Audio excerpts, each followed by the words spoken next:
Good morning, good afternoon, good evening. Welcome to the sixth and final conversation of the Reconstructing Children's Rights Institute. How do you work with organizations to recognize diversity, equity, and inclusion? The Institute is hosted by the CPC Learning Network. I'm Gazelle Keshavarzian, designer, co-convener of the Institute, and co-moderator of today's conversations. Since May, we have hosted a series of critical conversations which have recognized and unpacked the power imbalances that are inherent in the international development and humanitarian aid industries, and more specifically in international children's rights and child protection.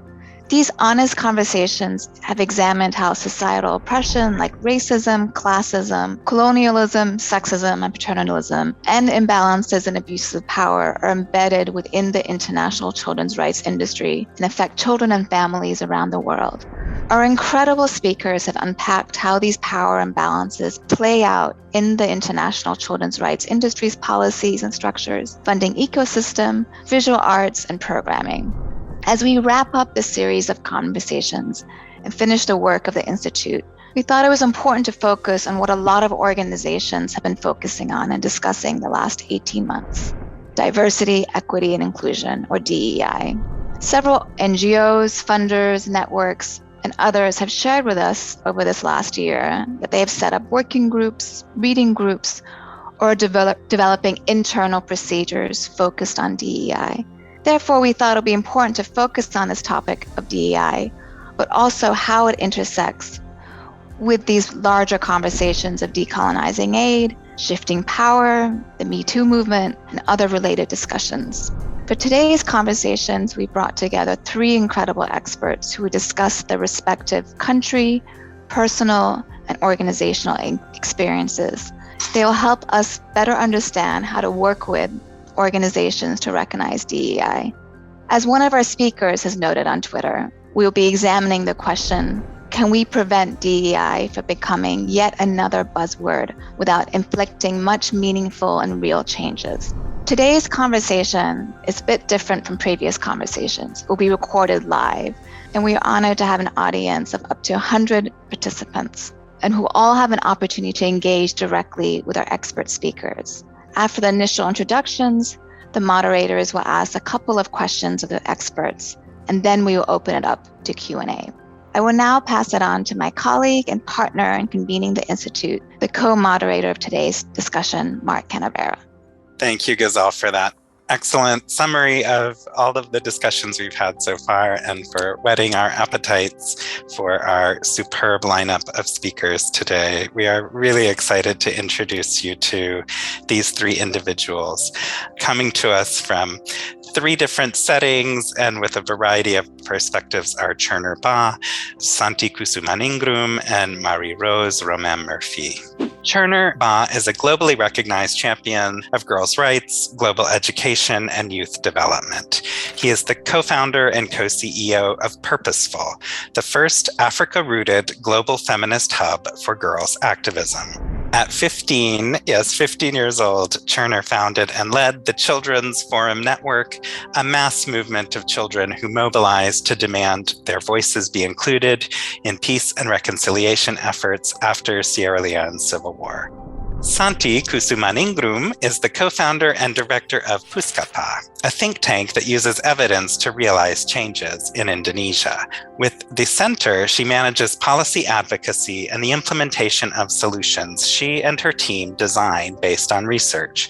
Puskapa also mobilizes young people's capacity to enhance civic government.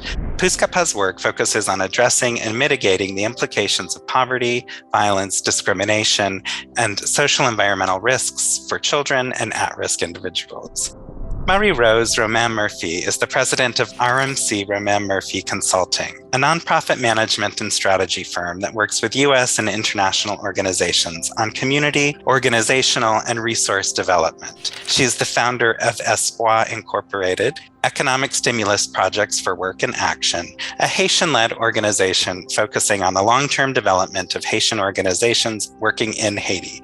She is also the co-founder of the Fondation Communautaire Haïtienne Espoir, Haiti's first community foundation. Thank you, Mark, and thank you, Santi, Chernor, and Marie-Rose. As I mentioned, I know some of you who just joined. We'll first start the conversation just asking 2 questions, and then we'll open up to Q&A from those of you who've joined. It's a live recording, and the recording will be available following today's conversation. So before we dive into discussing specific DEI approaches and really delving deeply into that discussion, we thought it was first important to set the framework for today's discussion. So the first question, what are the international children's rights protection, or even more broadly, international aid industries, discrimination, inequality, implicit biases, and exclusion realities? I'll pass it to Santi first. Wow, first and very hard question. I think it's, first of all, hello everybody. This is late in the evening for me, so I'm sorry if I'm not being too coherent. I'll probably be losing my English sometimes along the way. Maybe because this is a conversation among friends, because I'm going to be just speaking not in a theory, sort of like conceptual framework, but more from my experience managing work here in Indonesia. Maybe I would reflect back to when DEI becomes such a important concept in this industry, in the development and humanitarian world. And to us in Indonesia in particular, at least in my own organization, we have been before more familiar with other terms like GESI, so like gender equality and social inclusion, for example. Maybe because most of our donors are Australians instead of Americans, where DEI concepts that have maybe arrived or introduced from. And I guess the first experience I had was to familiar myself with the concept. And I realized first and foremost was how different our contexts were. So the whole DEI movement was born out of like different kind of historical contexts and backdrops. I'm sure it has more similarities than differences, but I guess the way it was introduced was more like, this is because things were happening in America, and then now the rest of the world has to be like recognizing it and also taking it as something important for you guys as well. We think it's important. Diversity is important. Equality is something like Chernor, Marie-Rose, and I have been working on, I think. Inclusion as well. But I think the way it was introduced and sort of like parachute down from, especially maybe US sort of partners, more US partners, was to me felt a bit like, then it's probably a different concept. I know like something is going on over there, and then I think we need to just be able to meet in the middle and like discuss and converse about it. And that's basically what we're doing tonight, right? So I'm just going to start with that and maybe follow up after my colleagues also offer their thoughts. Great. Thank you, Santi. Marie-Rose, I'll pass the microphone to you to respond. This is an interesting question. I will sort of, what Santi is talking about in terms of terms and learning what they mean is an important reality to sort of like recognize. Because the reality is that I think you have a lot of international institutions and organizations and multilateral institutions, and they come, basically, they have their jargon, they have their language, they have their concepts, and basically, unless you familiarize yourself with all of that, and that you understand the nuances and frankly, the expectations, you're just basically lost as a local institution. Looking at, for example, the idea of safeguarding. You want to ask like a local Haitian organization about what safeguarding is, they'll basically look at you and it's like, what? unless that they become familiarized with this. What I will tell you is that, for example, even sort of like the topic of localization, which is supposed to be familiar, as there are a number of organizations that have sort of like pledged to abide by localization principles, like in Haiti and everything else, except that, what was it, about 2-3 years ago when I started like talking to a number of network leaders in Haiti and people that frankly are supposed to know about it, they wouldn't know. They did not know about localization. Okay? So I think I'll try to be honest and talk from my experience because, I understand, like Santi says, like there is the theory, the framework, and what I will call the talk. Okay? The talk. Because there's a lot of talk. And then, I refer to sort of what I feel is, frankly, it is all really artificial. And somehow there's sort of like a disconnect with the reality of what people like to call the field, which is usually sort of like global South countries, and which sometimes can feel like a little bit, pejorative. And it's left to people like me, Chernor, and Santi to scramble and try to translate these concepts, these ideas, and also sort of like basically try to be bridges. And sometimes we are stuck between sort of like a rock and a hard place because, we exist within the framework of our cultures. We sort of like collaborate with different people who just are like, what exactly are they saying? What are they thinking? What is this? Where are they coming from? And it's so foreign. And then, you have the laws, the statement, the policies and everything else. And then you have really that all sound good. And you have really what's happening in the countries. And the reality of the cultures, from, in terms of whether we're talking about child's rights, child's protection, diversity and inclusion, discrimination and everything else. Okay? It does not follow the basic global north or US standards of like, anti-racism and all of these words that in so many ways, unfortunately, it feels like have become buzzwords. So, that's what I would have to say on that. I don't know, Chernor, how you feel, but, I have to say that this is how I feel. Thank you. I'll pass it on to you, Chernor. Thank you so much. And first of all, thanks for having me. It's an honor to be here with everybody on here, and particularly with my friend Santi and now as well Marie-Rose. It's really great. And Marie-Rose, I think you started hitting the nail right on the head. Or I think both of you on where this is coming from and how we perceive and receive it. But I want to situate myself first in this conversation.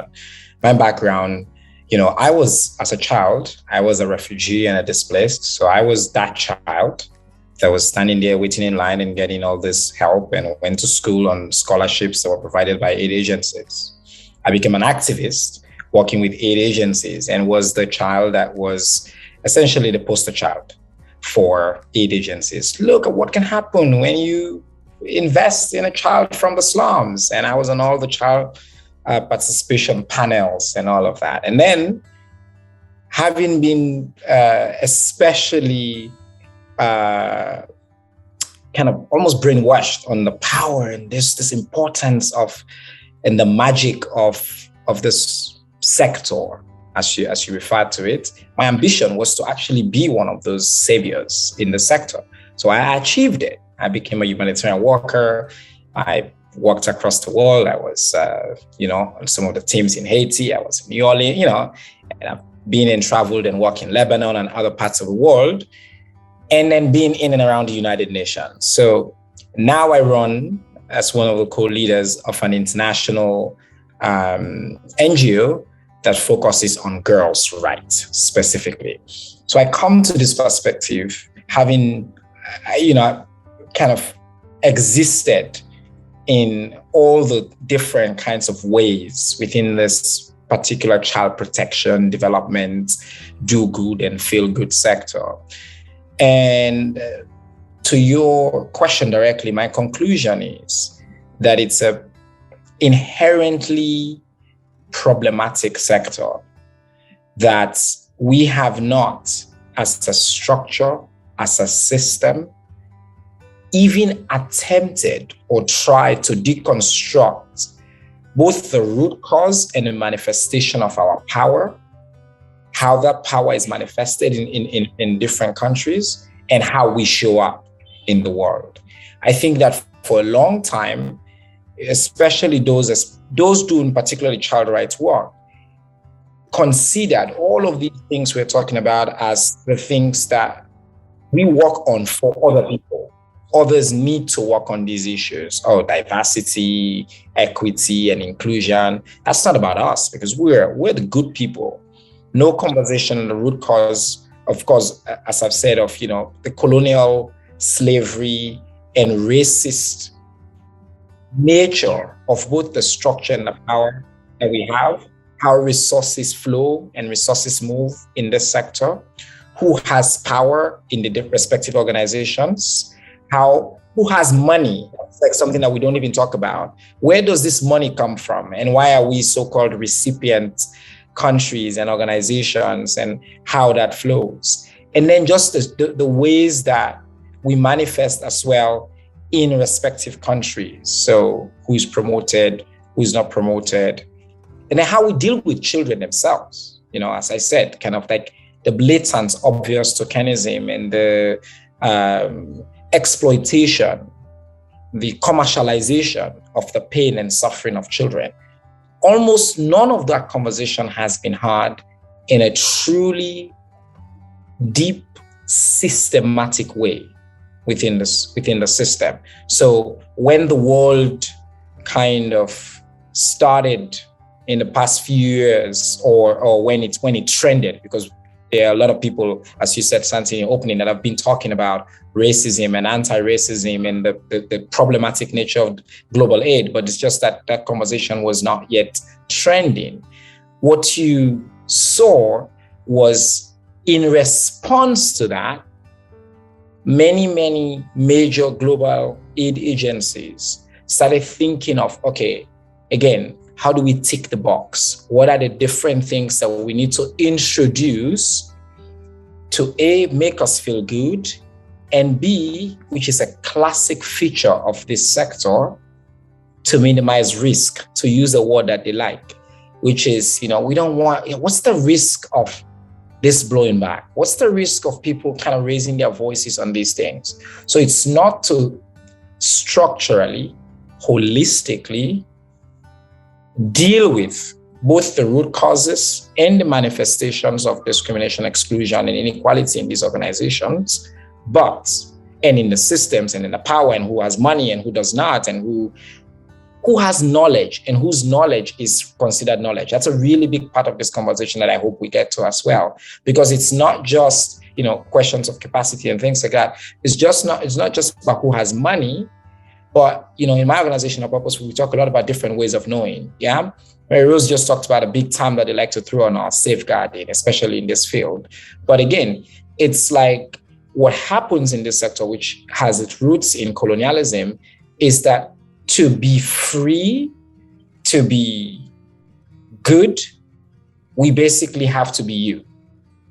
So there are different ways of, you need to make us speak your language, learn your ways, act like you, become like you, not the other way around. And that's, I think, to your question, that is a summary of, at least in my mind, of some of the deep, problems and issues within the sector in general. Well, thank you. I think the three of you just hit the nail on the head, and we're racing forward. I mean, just the fact that, as you said, Chernor, there hasn't been this systematic undoing in many ways of what we've been doing. And this, who defines good? I think that's been this running theme throughout all these conversations. I'll pass it to, to all of you if you want to respond and to what's been said before we move on to the next question. I just like to pick up on what Chernor said about responding, which is exactly what I felt about, not unique to this one, Ghazal, not unique to the DEI or dismantling, deconstructing trends, but mostly about, and this is again a reflection and probably a critic as well to myself and my organization as well, that development, or let's just say this industry, both development and humanitarian, regardless of the current trends of values, we're trying to sort of mainstream. Now it's DEI and dismantling racism and whatnot. It doesn't. Everything is good because I think they came from a really good place and well-intentioned. I still believe that. I think the problem is then the way the structure it is now, it doesn't really allow room for understanding. It only requires people to respond and process things technically. So so technically, what does this mean to my work? And how would that look like in my theory of change and or whatever logical framework or the tools you're using? Instead of, okay, so what does this really mean to us? Okay, I'll give you an example. The whole Me Too movement. What I think is more important for organizations like a Puskapa, for example, is for us to have room and time and space to actually discuss within ourselves, what does it mean to be girls in this country? Because most of everyone in my organization are Indonesians, but really just trying to understand what does it mean to grow up as girls or as boys or different genders, and then really trying to understand without really wanting or being required to respond technically without a lot of understanding. I don't know if that makes sense, but I just picked up a lot on what Chernor said about just responding because there's just no time and everything is important. Because Santi, I hear you, but you talk about good intentions, and it's very interesting because that's a very generous assumption, from me. Yeah, it is a very generous assumption, and it is one that I made, when I started getting involved in international development, because I could not believe that people would intentionally marginalize, and of course they had to come to a point where they would see and understand, and I gave people the benefit of the doubt until at one point it just sort of hit me on the head, and I'm like, wow, so much of it is just about money, agendas. It's become a big business, and they don't really care, do they? And they don't really see us, and they don't really see our needs or acknowledge even our full humanity. That was an aha moment that I had at one point. I was sitting someplace in New York City at a conference, and it just struck me. And it was a very depressing time. And besides intention, because there are good people and good intention, but you've got to sort of we have to look at the system and the framework and the fact that they've become sort of one of the things that I sort of mentioned at one point. I said the biggest obstacle to change is social normalization. And I feel like so many evils, and I use it not dramatically or whatever, but to sort of say what it is, have been normalized over time, from slavery, colonialism, racism, oppression, discrimination, and they've been baked into our societies. And people will not just sort of, find it normal, but they'll even rationalize it and sort of, they'll continue to say, no, but it's not really evil. and keep excusing their and nationalizing their behavior. The other thing is that I think we're assuming, and this is something that I think there was a big forum after a big study that included different states that were held at one point. God, I lose sense of time with the pandemic, but I want to say 2 years ago, about different states and the fact that basically, they were not, leaders of colors were not really chosen. They were systematically marginalized, and they were not really being put in executive position, which reflected, that was in the US or like internationally, that's sort of like the tendency anyway.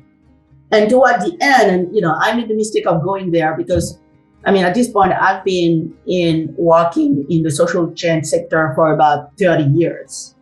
And 30 years from a community-led perspective with much passion, with some people said to me, with much candor, passion. But then one person said, yes, with a bit of naivete. Naivete because, I suppose I'm blinded by my own sense of what is right and my own sense of idealism that somehow, despite, everything that has been thrown at me, I can't seem to lose. But the bottom line is that, after 3 cycles of seeing these things and no real change, lots of talk, lots of studies, lots of money being, and you've talked about development and you've talked about humanitarian. I will add philanthropy, the philanthropic sector to all of that. And you see no substantial structural change. And toward the end of one of these series of sessions, I said, okay, everybody talks about diversity, and inclusion, equity and inclusion. And I said, do people feel that it's needed? And this is a core question to be asked. Do people feel that it's needed? And what my sense is, and there was a panel of people, and some of them responded, most of them like in honestly, which is actually the other thing that I would add, Chernor. You talk about deep conversation. I think what's missing is the courage to be honest. The courage to be honest, which is missing every step of the way. To come,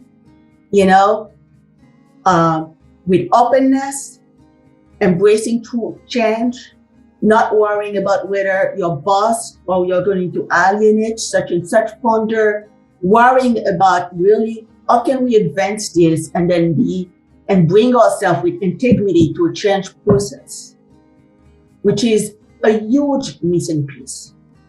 And, and I think a couple of people responded, it was, with politically correctness. But here's my sense, to be honest with you. My sense is that you have a system where white people are the neutral and sort of like, okay, and sort of like the full human. And especially, and even, and the white liberals, okay, will believe that they understand everything. I have a lot of layers in terms of different, whether, talking about sort of like Black women, accent, immigrant, whatever, in the position of leadership, whatever you want to add to it. I've got like a mixture of things that I bring to the table. I still don't believe that I understand every aspect of different issues. I still believe that there is so much I have to learn. One of the things that I'm excited about, and I want to thank, Ghazal and Mark Twain, is to have a conversation with you, Santi, and with you, Chernor, because you're bringing in perspective that, I don't necessarily have. Chernor, when you're talking about you were the child. No, I wasn't the child. And I don't know what it feels like. And I can speak to what you felt and what you went through. And I need to have the humility and the honesty, to recognize it.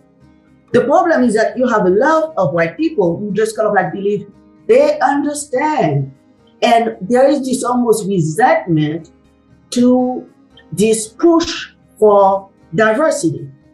And it's not something that they necessarily vocalize, but it's like, of course we understand. And we devoted like our lives and, oh, we're working so hard on doing this. And, people don't understand all the work that we're doing and the fact that we understand. And that is such a huge barrier to anything that we're doing. Because if people are talking to you and they are not even genuinely saying it, like talking about their anger, talking about, there's a book I think called White Rage, their anger, and the fact that they feel like there are people like people like us are trying to marginalize them because this is all the work that they've done, and they've done the right thing, and they've been good people, and we don't understand that they understand. I just wanted to say on the question of good intent, it's a conversation that we get into a lot because we work with and for girls. And we always say that we don't measure or count intent, we think about effect. So, intent is too intangible. People can have a conversation every day about what I meant good. That's not what's important. What's really important is what's the effect you're having, despite your intention, what you did, how you did that. So it could be from a place of good intent. It could be from a place of ignorance. It can be an ignorance, as you said, Marie-Rose, that is informed by, you're just blinded by your own privilege.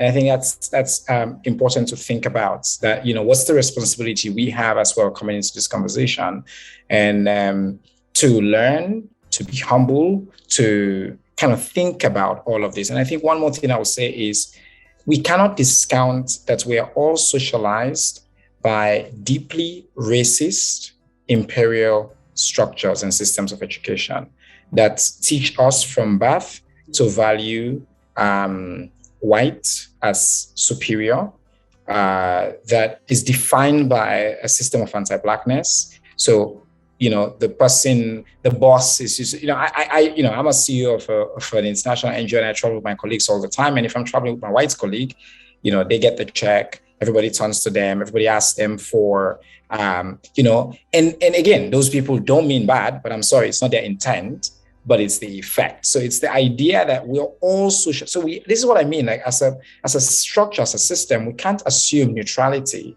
that somehow, we just exist and we're just neutral. No, we exist as part of a system where, the education we promote, the education that they gave us in refugee schools as displaced children, the kind of food, the way they treated us, it's all part of a system, a package of system, of information, of knowledge, of rules, that continues to reinforce this idea that Black and brown bodies are inferior, that white bodies are superior, that the white person is equal to the superior person, the ways they think, the information. And what makes even a Black person great is when you can speak their language. So who gets promoted, who's making the advancements within the system. And the other thing I think the point you were making is the reason, the lack of the entire system, and I know this, we're going to go into this in the second question, the entire system, the entire structure is designed in a way that does not allow for imagination or any risk taking at all. So we're all just supposed to, be part of the system. We can have this conversation and, nice, let's give ourselves a pat on the back. And then they say, let's do DEI, let's hire one more Black person. So let's just, pepper around. Diversity hire. Exactly. Let's do a diversity hire.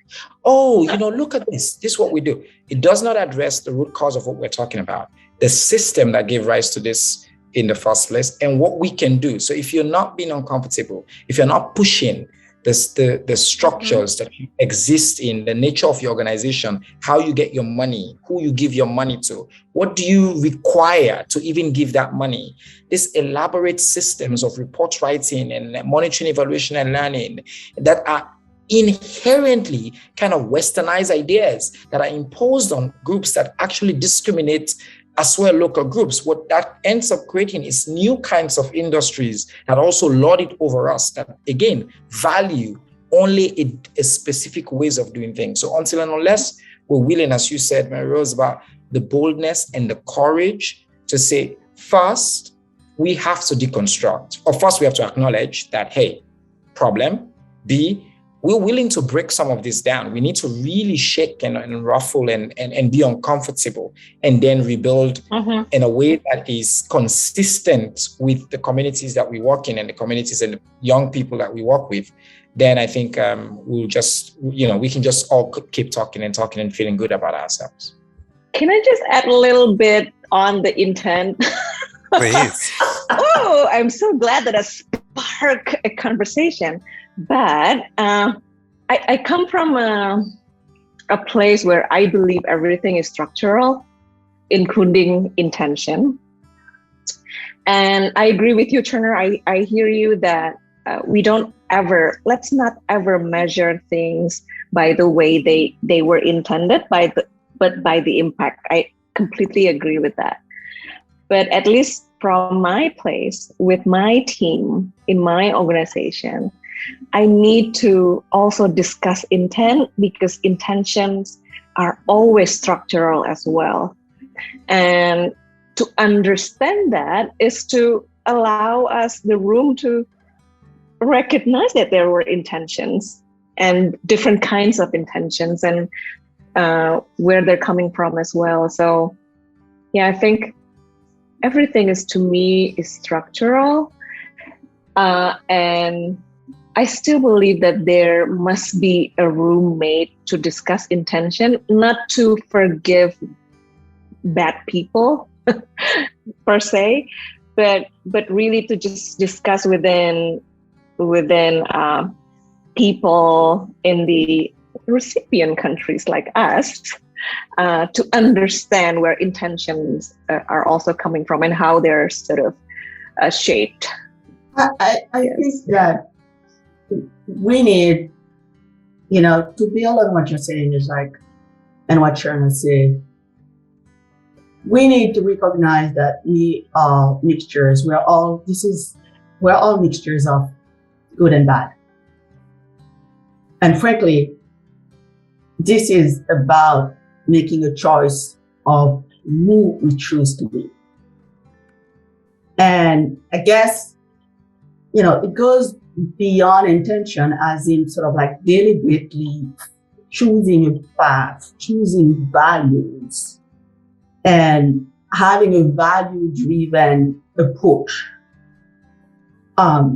Because I will admit, there are times where I'm tired of being bad, and I'm tired of being good. I just want to be bad.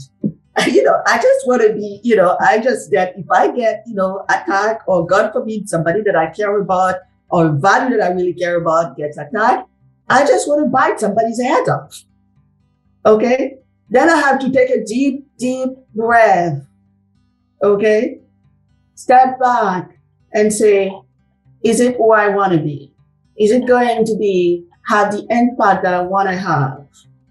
That I need to transcend all of this. And I call on every bit of spiritual, support that I have, my ancestors, or every bit of potential, role models that I have for leadership, and say, think higher, because all I want to do is to sort of go for the kill. But my thing is, in terms of choosing where we want to go. Chernor, you talk about a system, and Santi, you talk about structural. This is where analysis and taking a step back and self-awareness or organizational awareness and constant work comes into play. Okay? Because I remember when I was sort of early in my 20s, sort of realizing that the system was having an impact on me. Oh, I was sort of intellectually advanced, child, very early on, sort of analyzing and everything else, and not necessarily being a girl growing up in the dominated, a male-dominated country in Haiti. It wasn't well received, trust me, but questioning everything.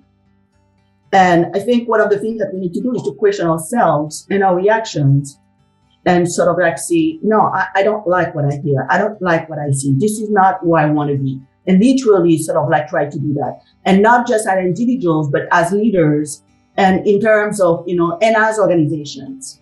And I think some of that is what's sort of like is what's missing.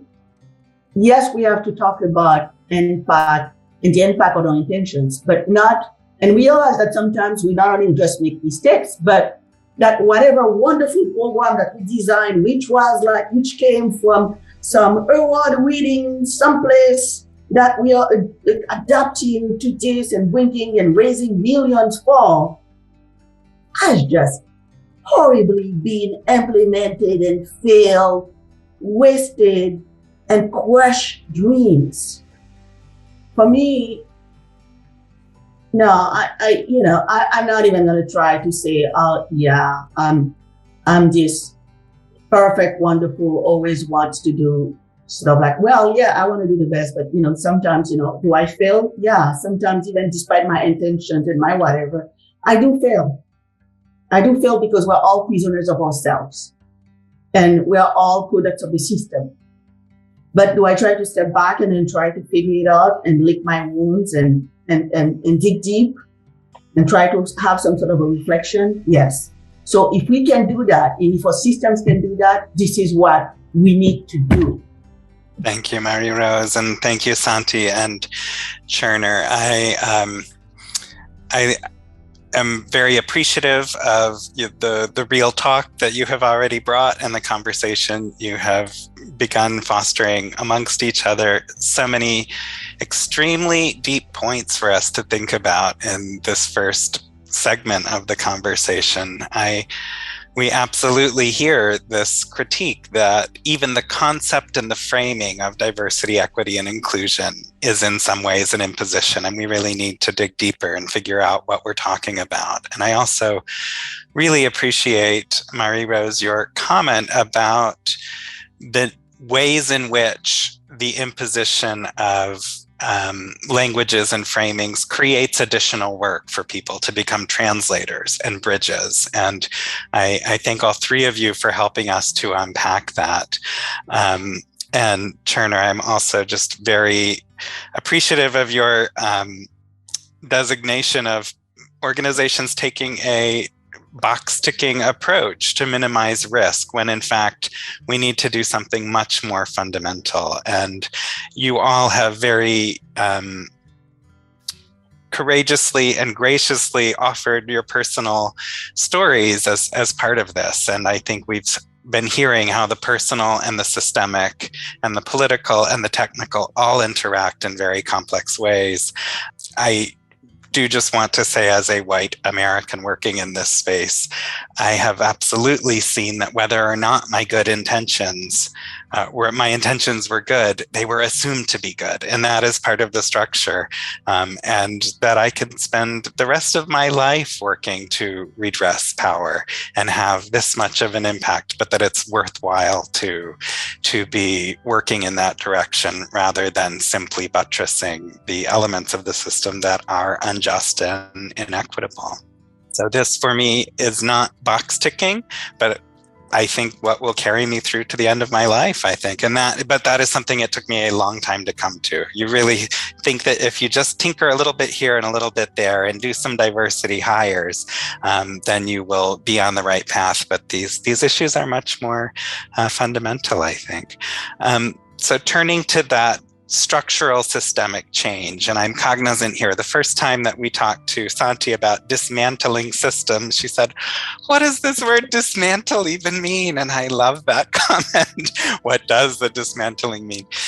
Thinking about the fundamentals of diversity, equity, and inclusion, this buzzword, if we want to go deeper into shifting power, let's think about, I would love to hear from you. What do you think can and should happen next? How would you adapt, apply, or start anew so that we can begin to make this system more functional for all of the people it is supposed to be supporting? And let's start with Chernor this time.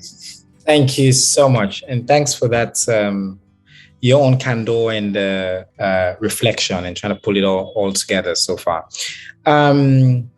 What shall happen next? This is part of a conversation that we've been having as well within our own organization, our Purposeful, and thinking through the systems and structures around the world, and who is involved in what, who is driving what conversations, and all of that. I think I kind of hinted at some of the things we hope to see. One is, again, as I said, this acknowledgement that, as you said, Mark, that the very structure and the systems of even the aid industry, the child protection industry, has its roots in colonialism and in a system of oppression. So we need to have a frank conversation and an acknowledgement about that. It does not mean that the system is rotten or needs to be completely tossed away, but it's the beginning of that we need to do that. Secondly, is to create intentional, frank conversations that address questions of power and how and who holds power within these organizations. It's not enough to appoint Black CEOs. It's not enough to appoint Asian executives and people in your board. It's to think about how is power manifested within your organization? Who is holding the power? What kinds of ways and what do we value within this organization? And we, for us at Purposeful, power is closely linked to money, access to resources. It's a big part of this conversation. Like, who has money? Where does the money come from?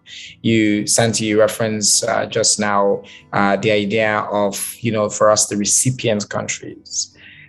Even that construction, I think we need to challenge. We're not recipient countries, Is this relationship based on, again, a very colonial exchange where I'm the poor recipient, as I was a refugee child, and versus this white savior or northern-based savior that's coming in to, and if we do not address and challenge that paradigm, everything else flows from that. So, now by the way, there are new donors. We know McKinsey Scott is talking about changing some of the conversation and talking about giving instead of granting, and the idea that, when you give, it's kind of very, very different from it. It doesn't create any responsibilities. Just because you're a billionaire does not mean tomorrow you set up a behemoth institution that now controls all the sector in the world, because, questions around how that power exists and who has access to this money. There are big conversations around so-called localization, which is something that I'm particularly very suspicious of, because it's not a critical enough conversation. It's a conversation that is, again, it's a classic conversation about kind of peppering on the edges. And what needs to happen is, instead of questions of, let's think about localization, which as the system as it is, it's already been rigged. We know that global North organizations have established local offices where they have hired their people, and now they are getting all the money and they're counting that to the percentage that they set for themselves. So it tells you it's a system that kind of creates itself. One of the things I was talking about recently is, if you are an international agency working in Sierra Leone, working in Indonesia, working in Haiti, we need to see your plan that's for you to get out of existence. What is your plan? What is your exit plan? You need to have an intentional plan that is actually funded for you to get out of existence, so you can leave space and really change the way that you exist and be in solidarity with different groups and all.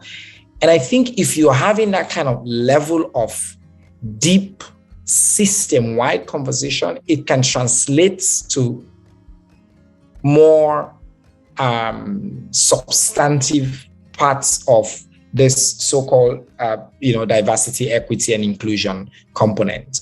Diversity, equity, and inclusion, in my mind, is only the means to an end. Unfortunately, what is happening today is it's seen as the end. What organizations want to do is to poster it. Look at us, we're dealing with it. And I've seen that some people are even talking about actually what it should be is more around justice, equity, diversity, and inclusion. The starting point of justice, that this structure, these institutions, if we're going to do good, we need to ask ourselves, and if it's just, then we need to talk about uncomfortable things, reparations.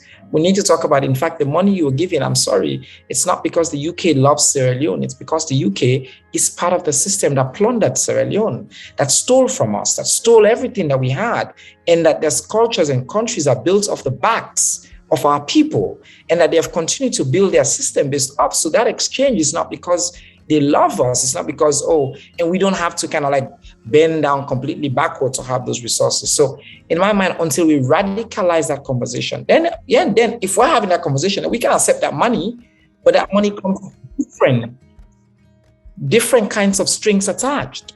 Then that money comes with, it's not now requiring us to kind of challenge who we are and change who we are and things like that, just because, we need to receive these resources. So I think the foundation of this conversation is to what end? And what's the end? It's about radically challenging the system and acknowledging that the aid institutions as constructed are part of a system of oppression for Black and brown bodies.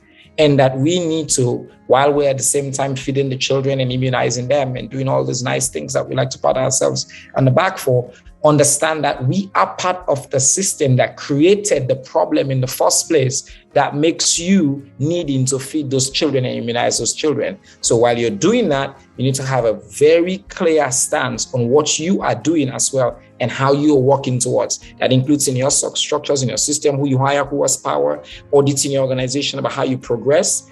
But I think the conversation needs to be higher. Chernor, I think you're hitting on a lot of things that are sort of like essential. One of the things that I've been saying to a point where I feel like it's become somewhat of a leitmotif to different conversations and articles and everything else and presentation is that aid should be about ending aid, ending the need for aid.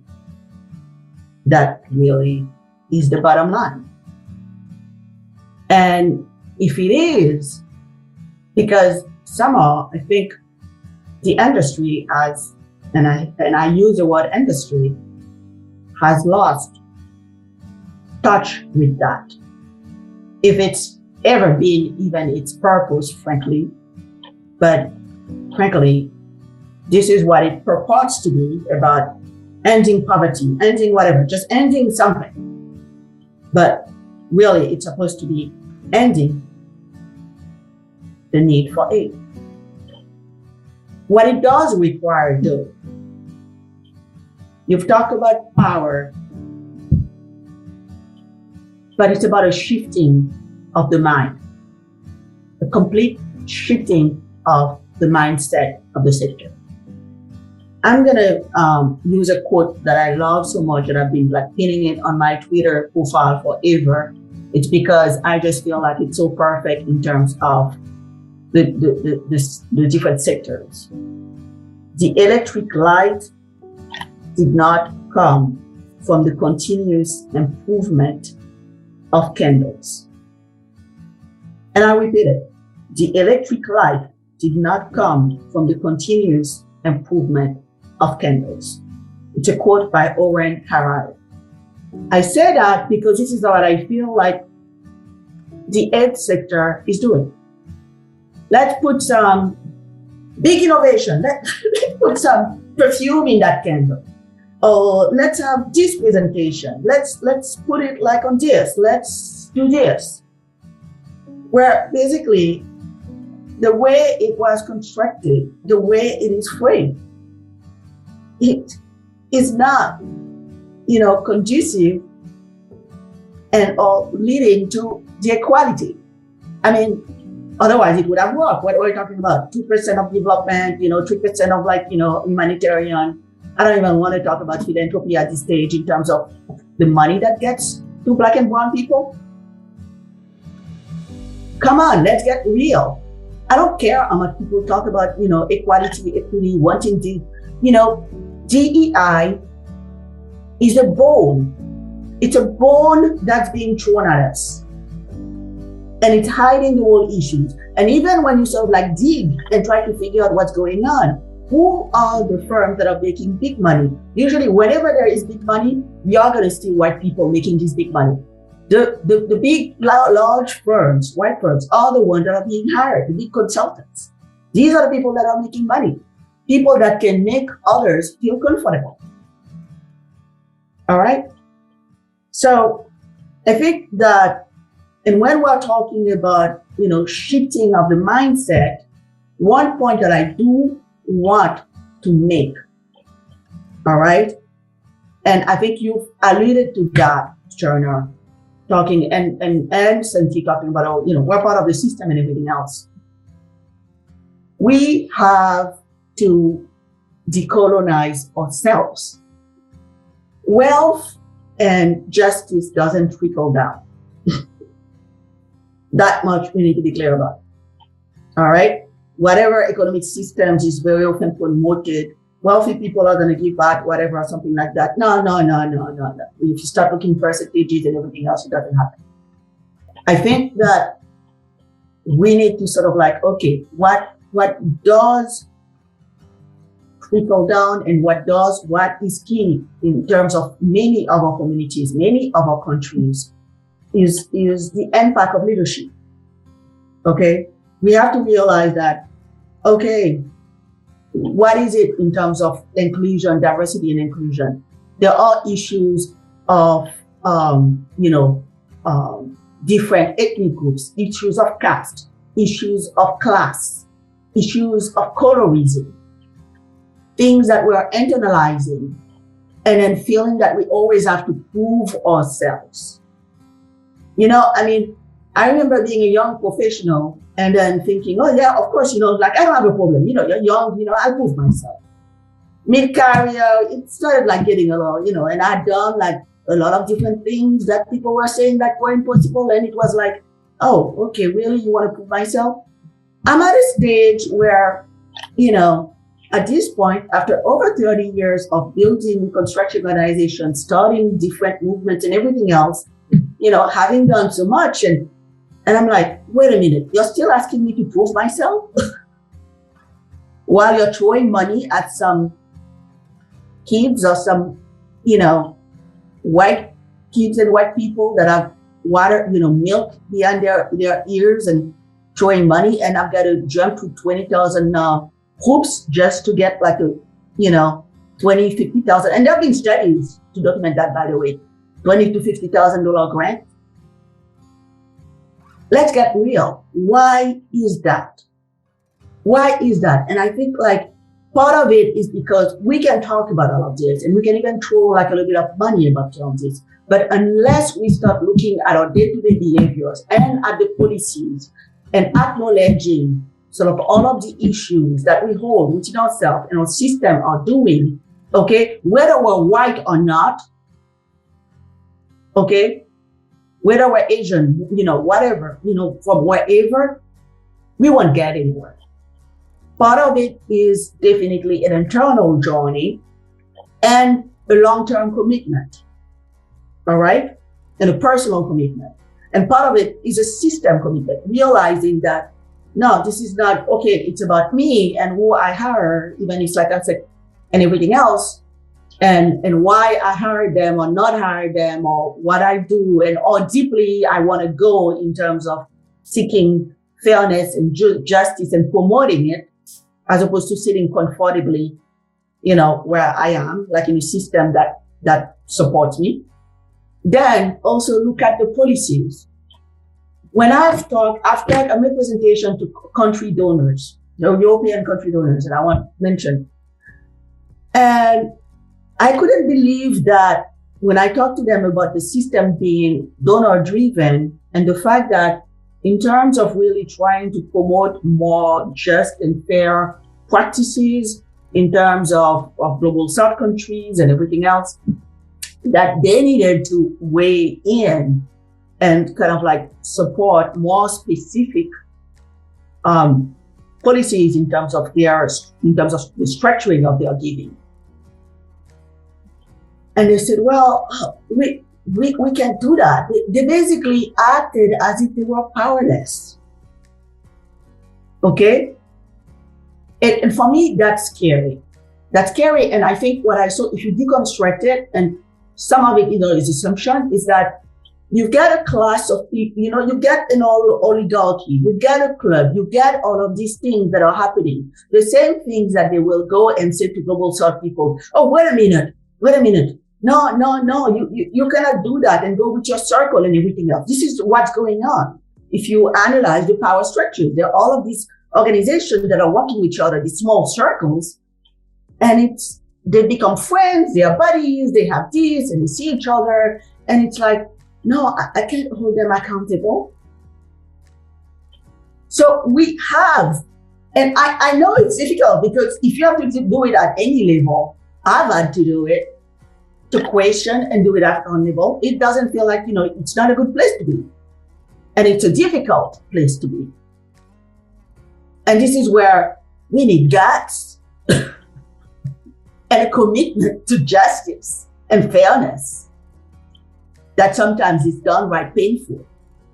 But, unless we can go there and sort of like say, we need to question that because this is not the right thing to do, as opposed to passing the bucks and saying, this is just, I've tried, I've had like a boot club, I've had a conversation, I've hired a diversity consultant, for 2 years, and we developed a plan. We won't go anywhere.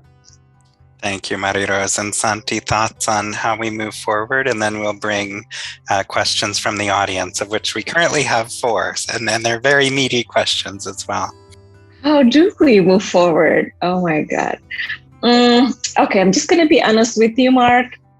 I cannot give you any intelligent answer to that.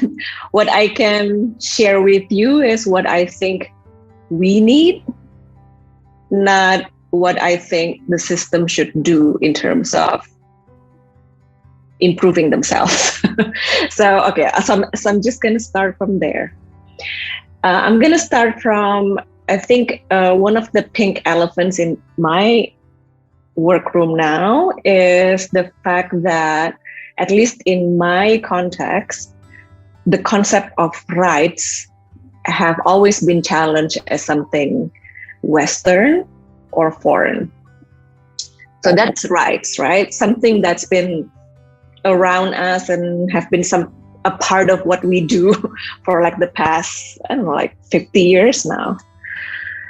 And now there's this new diversity, inclusion, equality that is very easy and very tempting to be branded again as something, the Western brought to us.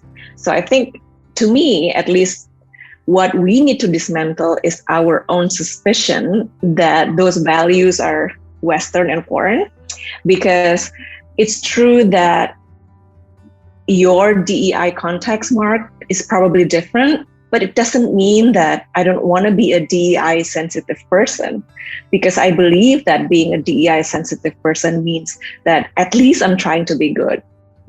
So that may be my first reflection. But that brings us to another step, which is to then let's understand what are our discrimination, injustice realities around us, and try to understand that within the context of the small context of my work and my team's work. And really, I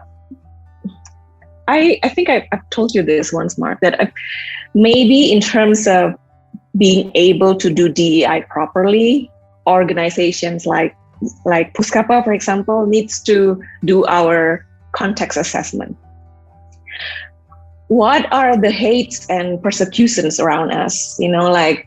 Do we have negative sentiments towards someone because of how they look like, how they pray, who they love, who they vote for? Oh, so big in Indonesia. The political affiliation as well. And then start from there. And then if you reflect on those data, then you might be able to then translate that into your own organization's policy, your work, your programming, your research questions, And then the way you can, and I think, be willing to negotiate practices of collaboration with donors, with the systems. So maybe that. And I think I would say that it really needs to come from our own understanding of our own realities. What are the injustices around us? When was the last time you experienced injustice? And then start from there, not to be quickly to also reject and label DEI as yet another Western concept, because I think equality and justice is everyone's rights. It's not the Western thing. It's humanity thing. From there, then you can also start to think. I think it is much more important. Maybe it's as important, if not more, to really just develop a culture of practices within your own organization first, then your programming. And to me, I think when it comes to DEI, I think principles over rules, guidance over law, that would be my sort of first principle. And then the second thing is it's much more important to provide the necessary infrastructure and systems within my own organization to make sure that we internalize these norms, the DEI norms, not only about compliance. We provide the mechanism to comply, but it's more about making sure that the norms are there and preserved and advanced and discussed and reflected. And lastly, I think I still believe that it's not only through policy, like your hiring and firing policy, your partnership, your collaboration policies, but also about engaging with everyone who work with you. But as the fundamental of that, the foundation of that is really just be aware that we all come from different backgrounds. We all come from different contexts, and we bring our different contexts and what we do and how we speak and how we react. And I think that's all. I mean, for now, I cannot give you any intelligent answer on how the system should change. What I can tell you now is what I think we need, and that the system, probably it's good if the system allow the space and the resources for us to be able to do that. Then it can be translated into the budget structure, into how partnership is based upon, I'll stop there. I mean, I really love and appreciate so much of what you said, especially start with your own context and understand the injustices around you. And then, you can understand how this differs from context to context, but not to throw out the principles of equality and justice, which of course should be universal. And I don't think anybody here would disagree. It's really, how do we then make those real and operationalize them? I'm thinking back to Chernor's earlier comment about rethinking where knowledge sits. And I know that knowledge sits with the people like you. And I really just want to thank all of you, even though we're midstream and still have some questions for you. Thank you in the middle of this. The last thing I will do is bring you 4 questions that the audience has brought to us, all of them very thought-provoking. We won't be able to cover all of them in 18 minutes, but each of you can just pick them up as you wish. The first is from Gillian Hubner, who is asking about the role of universities, which themselves can be very inherently unequal. Do they have a role in promoting research and training around these issues and for the next generation? I know that's a question Santi and I think about a lot. Dr. Anne Katahoire from Makerere University in Uganda, she had to leave, but did note before she left in a comment that changing the levels of injustice that we are faced with will require mass mobilization and a critical mass of people. And she's asking, how do we get more and more people involved in this movement? A question that Gazelle and I have been pondering since we began working on this institute, and are curious how we get more and more people engaged. Florence Martin of the Better Care Network has asked, in relation to some of the comments Chernor made, is this framing about shifting the relationship between grantors and recipients alone, or should it be a new system based on restitution and compensation? And I think each of you has begun to address that in some ways. And finally, a really big question from Miret Bagat: can the system be fixed from within, or do we just need to dismantle it entirely? And that is a question that I do think about just about every day. So we started with Chernor last time. Let's start with Marie-Rose and just speak amongst yourselves, answer as much of those as you can or feel competent to do, and then Gazelle will wrap us up at the end. Thank you. I mean, university should be part of that. And I think that, for example, something that you're doing, bringing practitioners in and having conversations, these should be part of that. I mean, if you look at sort of like what universities teach and how they frame people and frame people's minds, I mean, sometimes, it is a little worrisome because it just feels like it's the usual, I don't know if I want to use the term propaganda that surround about the eighth sector, but it's like, how can we shake it up and then bring in different perspectives and have things that are more integrated? I mean, I remember my son just talking about, he was going to write his thesis on sort of like Latin America and the Caribbean and talk about sort of like colonialism and everything else. And he had a hard time finding, his advisor, his counselor, gave him a list of books. And when he looked at the books, none of the authors were from the region. So he just said and went very politely to her, and he said, I'm sorry, but could I have a different list of books? Because none of these people are from the region. I think it talks about sort of like the disconnect when it comes to that. And the fact that academic institutions need to connect, be closer to the ground, bring communities and diversity, talking about diversity and equity, the diversity of stakeholders into their folds and into the conversation. It's essential because, obviously, this is where we get the practitioners. This is where we get people that go, and a lot of young people are thirsty for that and need that. I think that in terms of talking about can it be fixed from within? That's very interesting. Can you really sort of like break a system only from within, or do you have to apply pressure from all places? I think that's really where we need to go.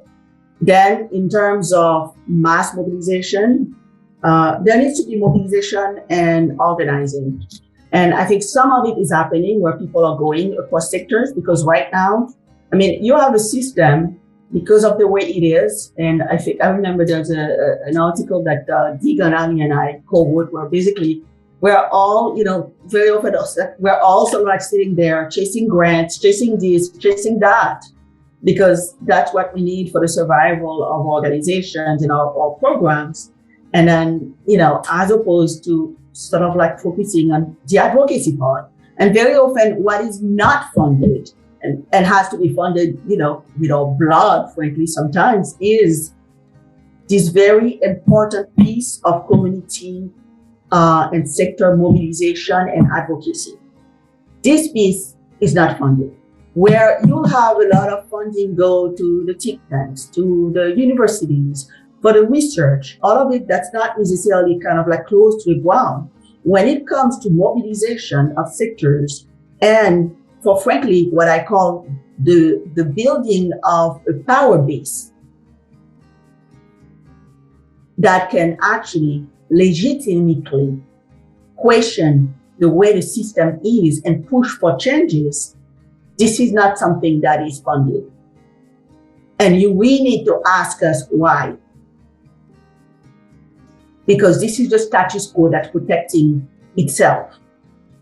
And as far as restitutions are concerned, I mean, Chernor alluded to that in terms of sort of like so many countries just come in because very often, I remember once having an exchange with one guy and he ended up deleting the exchange, his part, because he was just like saying, well, developing countries, haven't really been good at managing their affairs. And it was just so pejorative on so many different levels. Oh no, people don't have the capacity. I mean, I was born and raised in Haiti, and I've just been working intensively to 2 different organizations that are funded in Haiti. And what I can tell you is, if people have any sense about, or we have been systematically sort of like sabotaged and destroyed and blocked and exploited and manipulated until these days, whether it's about a political system or about like aid and everything else, do we need restitutions? You bet I feel we do. I mean, there is so much that has to be undone. And the first thing that needs to be acknowledged is the fact that you have, this idea is that, out of the goodness of our heart, the aid system, we are going to help you, but we'll only help you the way we want to help you, not the way you need to be helped, because we have our ideas. The paternalization, the infantilization of global South countries and of people like me, okay? The marginalization of communities is nothing short of oppression and systemic oppression. And do we need to think about restitution system? Absolutely. Thank you, Marie-Rose. We just have 10 minutes left, so Chernor, 5 for you and 5 for Santi, and then Gazelle to wrap up. Oh, sorry. Thank you again. No. Thanks, Marie-Rose. Oh, thank you, Marie-Rose. It's great listening to you because I think you've covered a lot of the places. I want to go to the question of movement building because at Purposeful, we believe this is absolutely critical. Every true systemic change, every true social change that's happened has been inspired by movement. And to create a movement, there are certain elements that are required. I absolutely agree. And I think one of the things personally I really want to commit my own life to is to create a truly transnational movement that can challenge the entrenched nature of this kind of aid sector and the way that it wields its power and oppresses us. And we could do that. But to do that, we need the 3 of us talking here to connect a little bit more and connect and organize ourselves. And that's one. But to also do that, we also need the freedom to think and imagine. And that comes with also the freedom with the kinds of resources we have access to and how, you just alluded to the fact that, we're trapped in the system. You got to think about your donors. The reason why a lot of people don't even talk about donors and who holds power and all, because it's not cheap. You're going to be blacklisted. For lack of a better word, they're going to cut you off. They're going to, you need to basically cajole these donors because it's all based on these kinds of things. So if we organize across communities, and B, I actually always talk about how we are complicit in our own oppression. We don't need to be complicit in our own oppression. These donors, they need us. If all NGOs like us and Santi's and the work you're doing, Marie-Rose, and we all come together and say, we will not work with you if you do not abide by these, then we're using our own power. And we truly organize and mobilize ourselves, we'll begin to create a counter narrative and a counter power within this, because they need us. British government needs to spend some money in Sierra Leone. The Americans need to spend this amount of money here and there. But because they can pick and choose who to do it with and all, and, we're not organized amongst ourselves, so we require that. But I think that ties to this question around universities, because to also create a true movement with this issue that challenges a system that is so normalized, we need to challenge the ways we're educated and how we're educated, right? So universities have always been part and parcel of this kind of the colonial industrial complex, the capitalist complex. They're kind of producing citizens, or basically they're producing workers. They're producing people who just kind of like, learn and do the same thing and go in and out. Universities do have a responsibility actually to teach different kinds of knowledge and different, I last week was invited to talk about the history of Sierra Leone, and I said I was embarrassed that the first thing I know about the history of Sierra Leone is the day that the first white person arrived on the shores of my country, because that's what we're taught. I live in a country that is named, even the name of our country was misnamed by a white explorer. It's called Sierra Leone and it means Lion Mountain. We don't have lions in my country, and yet we continue to have that name. So you need a different kind of education that allows you the freedom to think and to challenge. And I'll just say finally, since I don't want to into Santi's time, I really want to hear what you have to say as well, is this question of whether the system can be changed from within. I agree with you, Marie-Rose. You need to change the system from all over.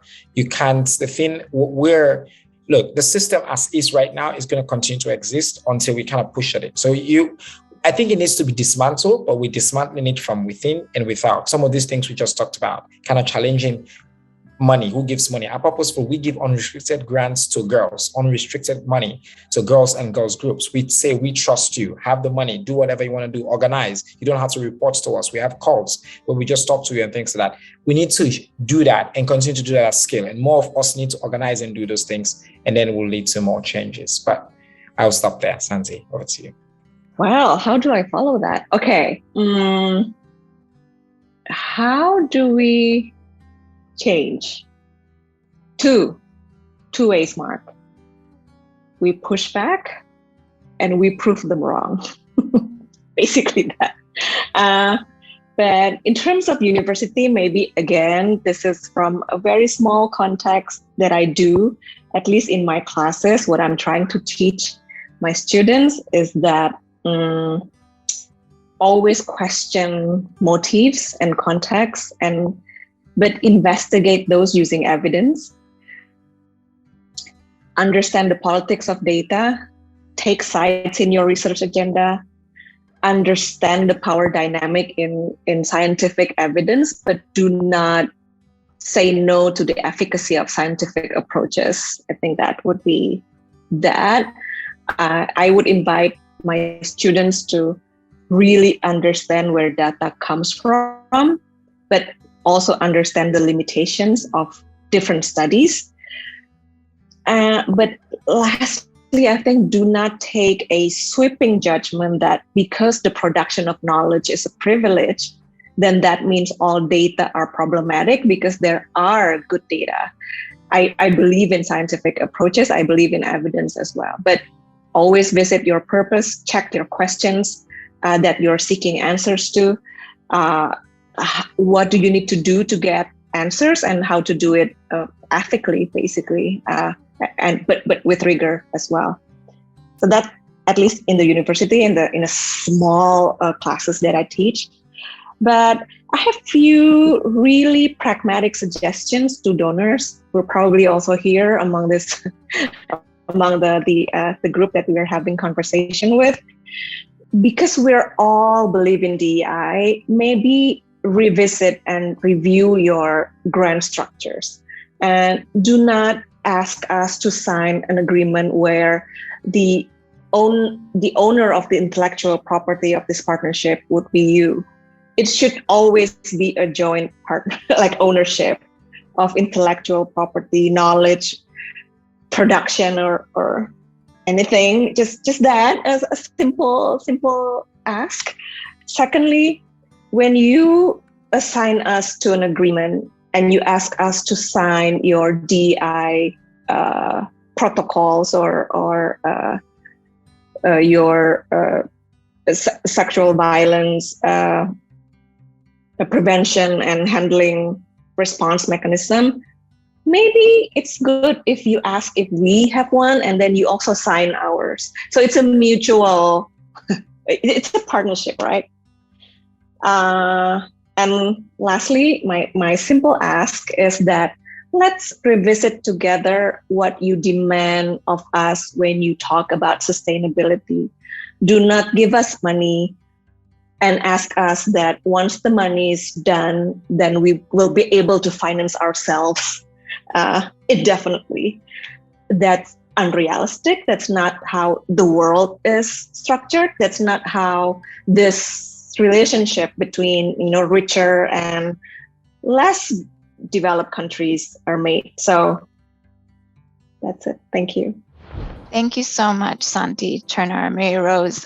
The first conversation we had, one of the speakers' call to action was that we sit in our discomfort of our failures and the harms we produced. And by doing that, that's the only way we can redress power. And this conversation and the work that you guys do day to day is exactly allowing us to do that. And I just want to end with just a call to action. I mean, when we created this institute, the goal was, as Chernor said, to build a movement, to build a community, not just within the children's space, but across communities. So I hope that these conversations and this conversation today will help us to build this community, because it cannot be just a handful of people. As amazing as they are, we need to work together. So thank you again. And thank you for your time, and particularly for joining late in the evening and early in the morning. Thank you.